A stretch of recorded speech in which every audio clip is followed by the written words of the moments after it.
দেবের খাদান সব দিক থেকে ইতিহাস তৈরি করে গেল। সর্বপ্রথম ইতিহাস, বাংলা সিনেমার ইতিহাসে প্রথম রাত্রির ২টো শো, যেটা সত্যি স্মরণীয় করে রাখলো এই দিনটাকে, এই ১৯শে ডিসেম্বর ২০২৪ এবং ২০শে ডিসেম্বর ২০২৪-কে।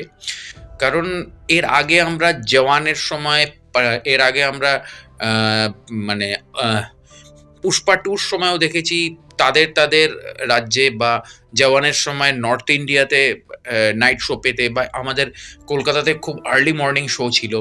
তো সেইখানে দাঁড়িয়ে দেবের ছবি খাদান, সে কিন্তু রাত্রির ২টোয় শো পাচ্ছে। তো স্ক্রিপ্ট বা স্টোরি নিয়ে এখানে কথা বলার থেকেও দেব অনেক বড় শিক্ষা দিয়ে গেল মার্কেটিং স্ট্র্যাটেজিতে। এবং আরেকটা বড় কথা, সেটা হচ্ছে আমরা অনেকেই একটা প্রবাদ বাক্য শুনে থাকি যে একদিনে হয় না, কিন্তু একদিন হয়। তো এক্স্যাক্টলি দেব সেই ২০১৬